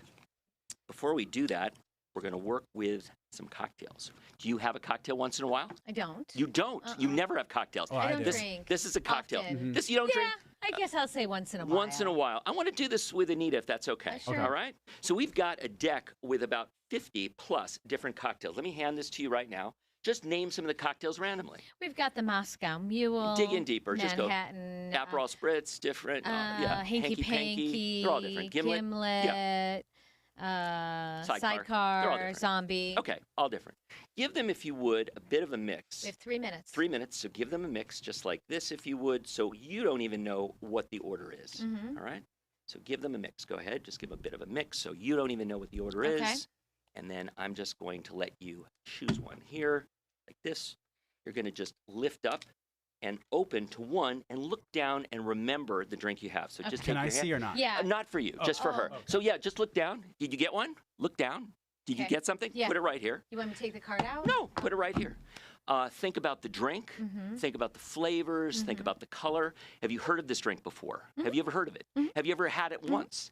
All right, think of the flavors. I'm getting a little bit of, look at me, a little bit of chocolate, a little bit of smooth vodka, if that makes sense, and a little sweetness, a little sweet, but more not sweet.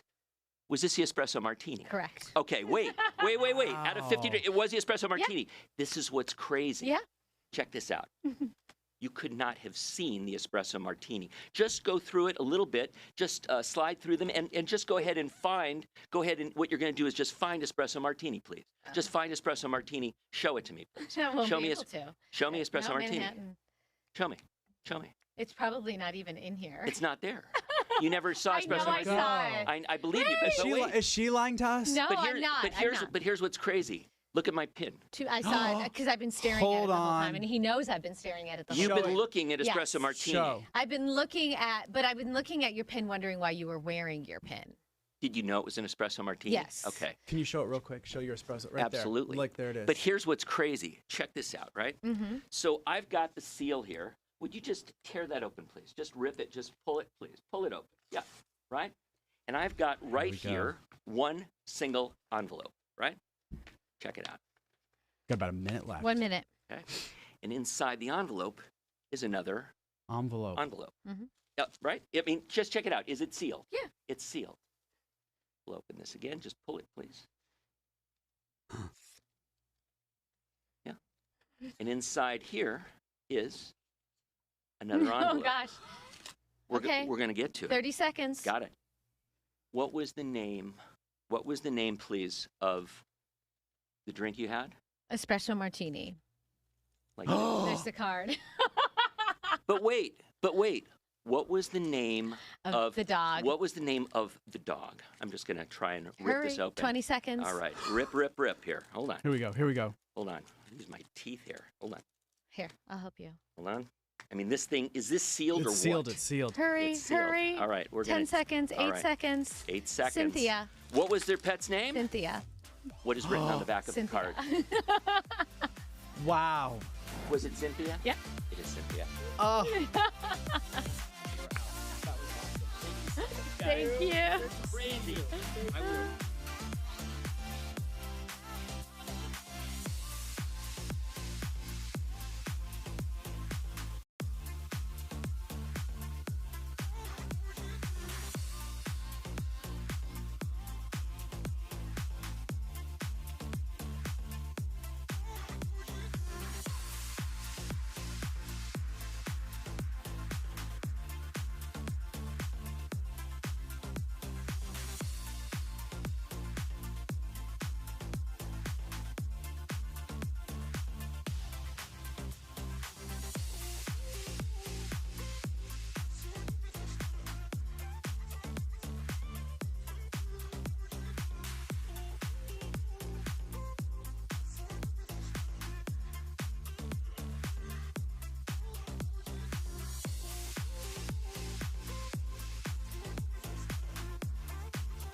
It's 11:30. We get to keep hanging out with you guys for another half hour. It's a holiday for a lot of people, but not for us because we love what we do. Celeste's getting her microphone on. Did we ever figure out, Bella, where this snowy scene is? To me, it looks like a... Yes, Mystery Cam 2. We could hold on to that for the mystery cam to 11:45. I mean, potentially. Yeah. Oh, is this the mystery cam? Oh, Bells, thank you so much. Oh. Thank you, girl. Okay, so we will not speak of it again because we don't want to know the answer. She's been doing such a great job, Ron. Oh, I know. Bells, well done. I know it. I know. Okay, so did you get something new on your laptop, or have I never seen your kind of hippie style backdrop? No, my mother does. hold it My up. mom does call me a flower child. Oh, look at that. I just wish we could sing. We can't do music on a stream. Oh, yeah. I want to sing Flowers in Her Hair. Mm-hmm. Flowers everywhere. Yeah, Oh. but we can't sing it. Someday we'll be able to. One but, of these sweet days, Ron Hoon. yeah, I know. We got to get all the lawyers involved and everything else. So, Celeste, when we went on this morning and I said another wrong way driver, 90% of them are drunk drivers. And not just that, Ron. This one happened when there was a lot of people on the road. Did you notice that video? Oh, here it is. I mean, if you guys haven't seen this yet, everybody's talking about it. You got a highway patrolman on the right, trying to get those flashing lights. You got a highway patrolman right behind him. And this is from Gilbert Sines Sr. I bet you DPS, they all do a great job. I bet you they give us the video here at some point. We should reach out to them. Some dash cam stuff. But I would bet right about now, doesn't it look like the guy's putting his brakes on? I think he's slowing down right there. So who knows for how long it'll be going. It was on the 10, and it was right around Baseline Road. I mean, you're close to the Broadway curve and the 60 and everything else. It could have really been a disaster. I think it was someone who was disoriented. Well, it was an older driver. An older gentleman. Yes, yeah, or older right. person, we should say. We're not entirely sure. But, Sure. But look at how many people were driving in the opposite direction. It's very often as well, Ron, and we've talked about this a fair number of times, Right. that many times they're driving in the HOV, the wrong way drivers, because they believe that's the slowest lane. Yeah, traffic. because they're drunk and all the thing. Yeah, but you're right. I don't know. I presumed it was a guy, but we have lady drivers now, Celeste. Ron, us females have come a long way. Oh, I'm telling you what. We've actually made our way out of the kitchen. I mean, Rick D'Amico and I used to laugh about that because probably Rick more than me. I think he's almost 15 years older than me. Is he really? And if you go follow him on social media, he's got a great post today on Instagram. Aww. And, I don't know. It goes back to the days of Mr. Magoo, the male who should have never been behind a wheel. Oh, my goodness. So funny. Anyway. But there were no injuries. And, and they just I think they took the guy to the hospital to get checked out. Again, we're saying guy. Could have been a lady. Yeah. But we'll find out, right? Yeah. I mean, they'll give us the info. Thank goodness that nobody was hurt in that one. And it's just, it's a reminder that we all need to keep an eye on, we could open up a whole can of worms about at what age do your driving skills really start to decline? Oh. And when do they peak? When do you feel like you're the best driver? About a year after I got my license. No, probably not. I've never thought about that before. You guys can join the chat. When did you feel like you were your best at driving? Yeah. Was it in your 20s maybe? They do say that when your insurance drops at age 25. Yes. Was it when you were 25, when you were 26, 27, where you felt yourself kind of becoming somewhat of a grown-up? Yeah, probably so. I bet. I don't know. I think it's whenever you become the most responsible in your life, which is probably when you're about 40. Oh, okay. I'm going to say about 40, maybe like late 30s. Yeah, when you've got, probably. you've got your 2 kids or your 3 kids, or if you're like Des, you got 4, or if you're like my son Jordan, you got 5. Yeah. And everything is about making sure that you're taking care of the kids in the car. That's what your whole orientation Well, is. I have to say, after driving with 3 kids in the car, all little, sometimes I've in the past have had to pull over, Oh, really? and I've had to pull over and go ahead and Yeah. Oh, no, I'll take, Do you wanna believe take me, that call? I'll take this call right Hey, now. Michelle. Hi, Michelle. You're on the pod with Celeste and me right now. yeah, no cursing. Oh, nice. Yeah. I called a little while ago. Did you look at that? She's taking over the show. Hi, everybody, says Michelle. I was just checking to see where you guys were. They left this morning. They're already heading home. Oh my! Are you guys in St. George yet, or up in? They'll be lucky if they're at the top of the Black Canyon Hill. Where are you? We are in Apache Junction right now. Wow. Wait, hold on. That's the wrong way to Utah. Yeah. Are you going to, Yeah, we're not making it very far. Where are you headed? We're headed. Yeah, we're headed to St. George. Yeah. Oh, you going up like a different way, or how are you and AJ? Yeah, we're going kind of around. I'm sure. I'm sure they went to go see the grandbabies. Yes. Oh, that's great. Okay. Well, I was just checking in with you. Are you guys going to still stop and eat at the Rock Springs Cafe? What's the game plan for the day? Yes. Okay. Good. Yeah. Yeah, we got to go get some of that pie. We're very excited to try it. What type of pie? What's your favorite? Well, my dad brought pecan home the other day. Yeah, that was one really slice. good. I had one Yeah, we slice, had and one I'm going to slice make of the pecan. sacrifice and take it to Nick and Michelle. And it was really, it's a pecan pie. We Oh, look, really there's appreciate Nick. it. Hi, Yeah. Nick. Hello. We're on the podcast. I didn't want to say it at the time, but after you were done with that pie, I felt like you'd added a couple of lbs.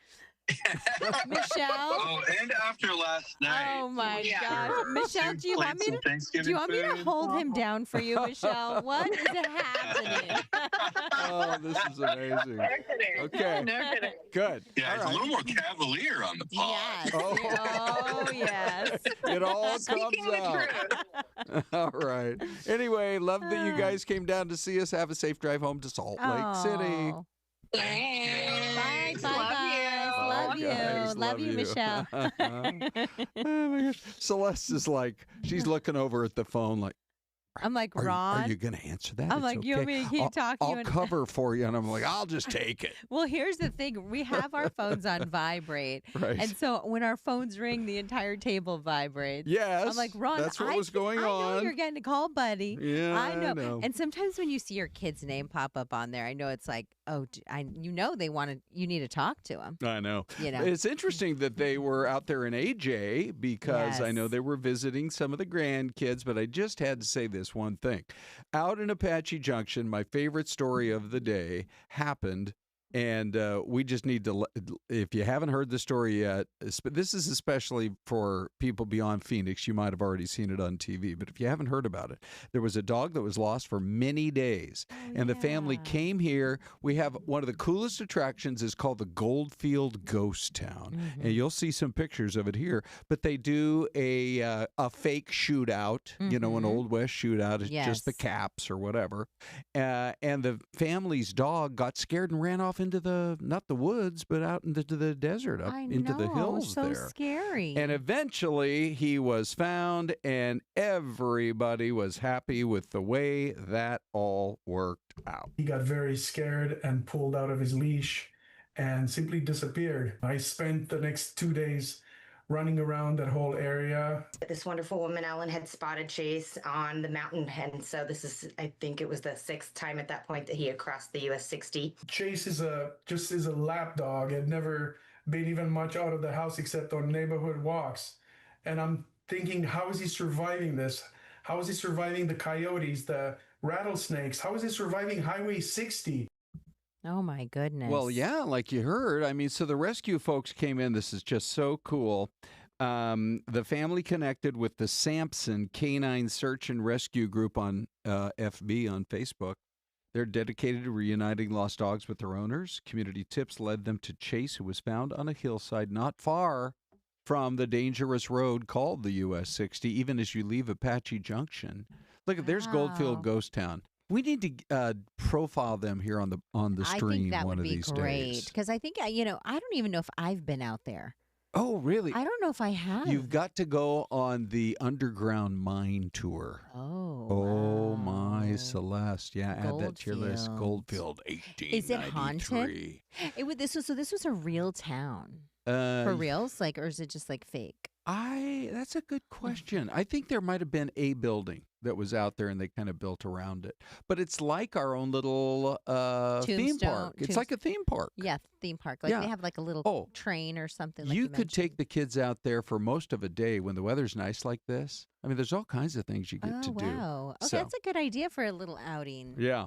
Anyway, all's well that ends well. And the family went back to California. This is the happy, successful rescue. Considering that he was gone for, I think it was several days, but they had a family vacay. They came over to Arizona. And, if you're here, especially if you have visitors from out of town, you got to go check out the Goldfield Ghost Town. I mean, it is really cool, and it's right in the shadow of the Superstition Mountains. So they're back in L.A. I believe they've now all been reunited, but they now say they want to come back to the Valley so they can personally thank all the people that played a role in getting Chase, the dog, back where he belongs. Did you see the face that Chase had in that family photo? He just looked like he was oh man, I'm so sorry. King of the road. Oh, he was yeah. Oh, that's a sad puppy I know. He just got spooked. Right. Can you imagine? I mean, even a human would be spooked with all the situations. Yeah, and I bet they thought, he's on his leash, but I guess if you get scared enough, you can figure out a way to get out of your leash. Yeah. I just said get out of your lease. Yeah, that's a different situation. You can probably get out of your lease, too. Yeah. There's probably a way to do that. Yeah, that's a whole nother topic, too, Celeste, which is I've been thinking about this. They need to make a pool of money available, I don't know, through Fannie Mae or Freddie Mac or whatever, of mortgage money at at least a full percentage point below market rates. Yeah. Figure out a way to do that because these interest rates have got to come down so that people can buy a house again. Mm-hmm. It's one of the biggest problems in the country. It's and it's heartbreaking. What they should do is maybe pass some sort of proposition that locks in property rates too for some people, like they did in California. Yeah, that's a good idea. That happened way back when. Is this California? Where do you guys think? Give us a guess.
was so good. What was so good? So yesterday we did a Thanksgiving Eve with my family, extended family, on Wednesday night. Okay. And so we had turkey and ham. We probably had like 30, 40 people at my house on Wednesday night. So you had a bigger shindig on Wednesday than you did yesterday. Yeah. So it was more leftover Thursday. Thursday, I also put another bird in. Yeah. Ooh.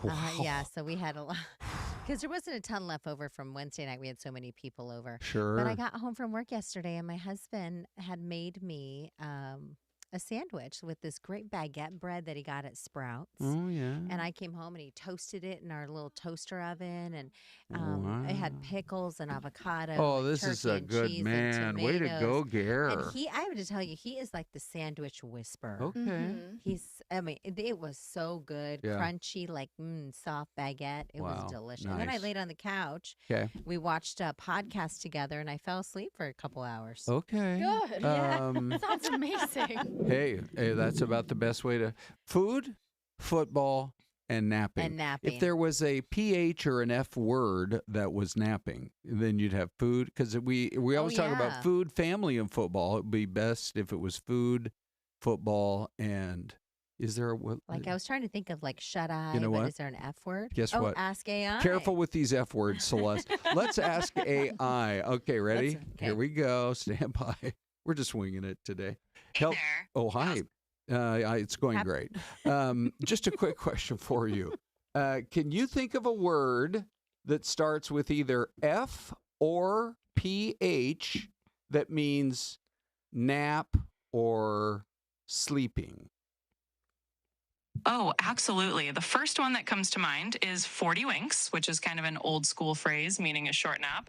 And if you want something with a PH, there's phased out, which is kind of slangy and can mean drifting off or dozing off. So take her pick. Okay, what do we want, ladies? Oh, I kind of like Okay, phased out. food, football, and 40 winks. Or are you like phased out? Food, football, and phased I out. kind of like 40 winks. All right, Bella, you get to be I like the deciding classic vote. element of that. Yeah. Okay. All right. So good. it's food, football, and 40 winks. Okay, there we go. I love it. AI comes through again. It's a helper. It's not a job killer for us. For us. Boy, it's killing a lot of jobs. So we need to do a whole show on that one of these What days. jobs is it killing? Yes. Yeah. Anyway, so let's just move on. Should we do that? Let's do it, buddy. Bella, there's a poll out today, and here's what it says. By the way, is anybody going to even mention my tie? Your UW tie. Thank you. Oh, I thought we mentioned it in the first hour of Well, the if show. we did, it wasn't enough. Go ahead, ladies.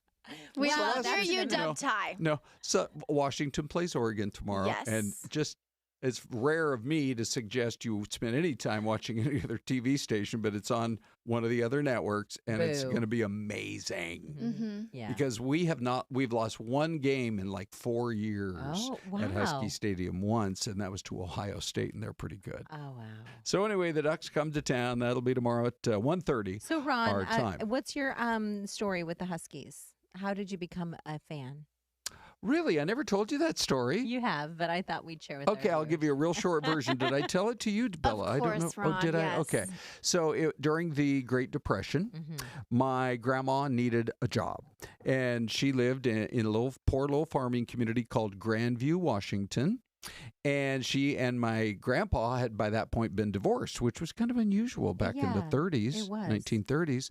And so she goes up to the only people that have any money in the whole area, and she's summoning up her courage, and she's like, I'll cook for you, I'll clean for you, I'll kind of be your caretakers to this older couple. And they said, okay. So she had my dad move in with her, and they lived in the house of this fellow named E.F. Blaine. If you ever are up in Seattle, right next to the famous, it's still a tourist attraction to this day, Kurt Cobain's house. Okay, so obviously a famous rocker, Seattle grunge, all that. Right across the street from his house is this beautiful little park on Lake Washington, and it's called the Denny Blaine Park.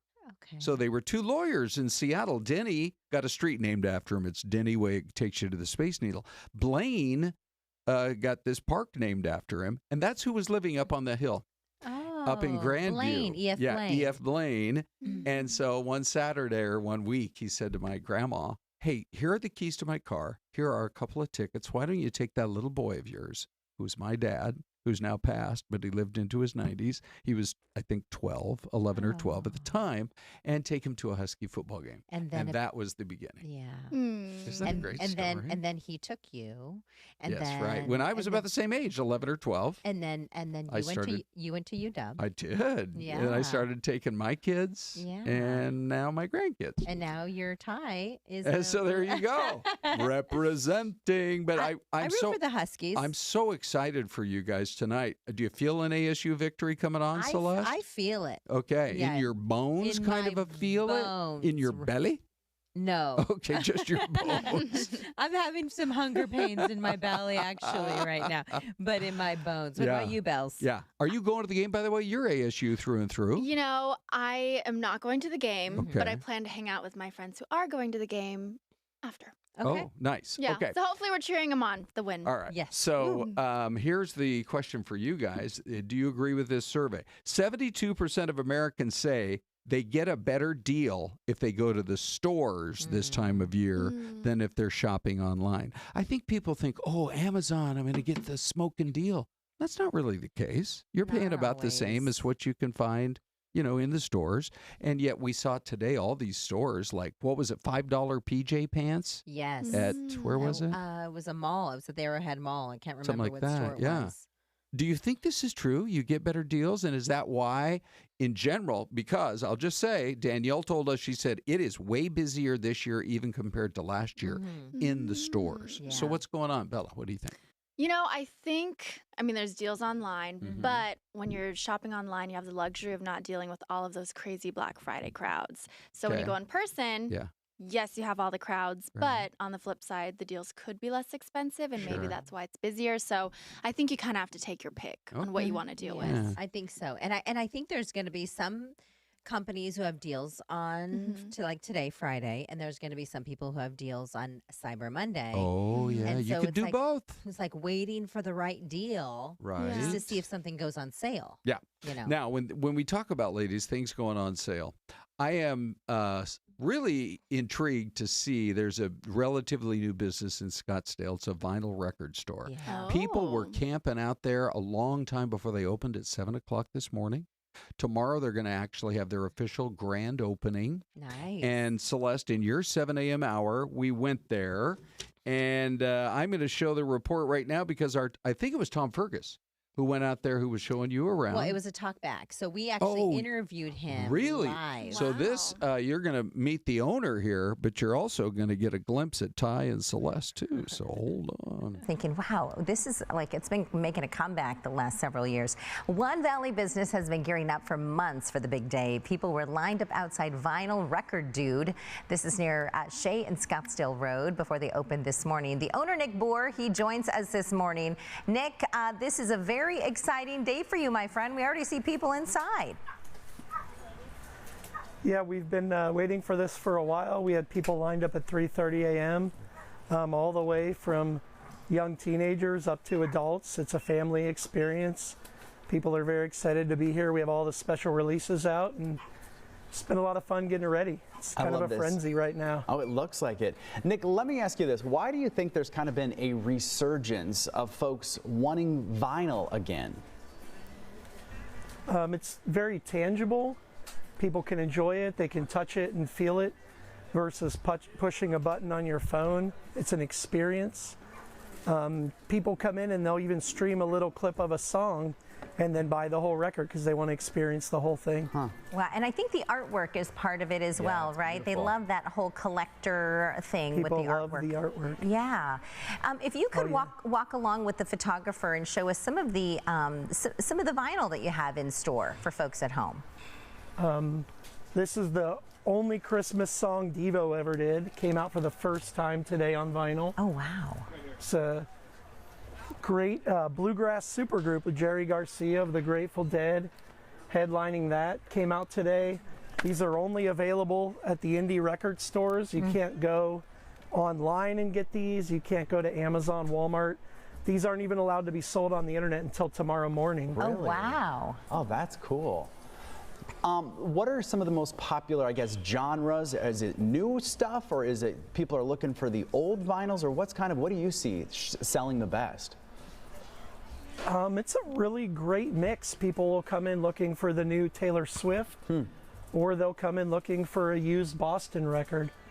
It's across the board, and that's kind of the beauty of it right now is the younger crowd has really accepted classic rock quite a bit. And I think a lot of the newer artists are starting to blend it too, and it's helping a little bit across the board for everybody, for all the musicians. That's pretty cool. Okay, we got about 30 seconds left. You have any Diana Ross up in there? Like I'm Coming Out? You have any of the original diva? Yeah. Celeste's I got have your some original Diana Ross used vinyl. Gosh, wow. It's 10% off this weekend. Oh, that's a good price, pretty amazing. too. That is pretty cool. Diana Ross. Yeah, so what are your hours for folks who are watching? They want to head out to check you out. We're up until 8 o'clock. We're on the southeast corner of Scottsdale and Shea. Our website is vinylrecorddude.com. We have our grand opening tomorrow as well. We've only been in this location for 5 months now. We're doing a big event now that the weather's cool. Well, Nick, it is so nice to meet you, and best of luck on your new business there. It looks like business is already booming. Yeah, congratulations on the new spot. Thank you. Amazing.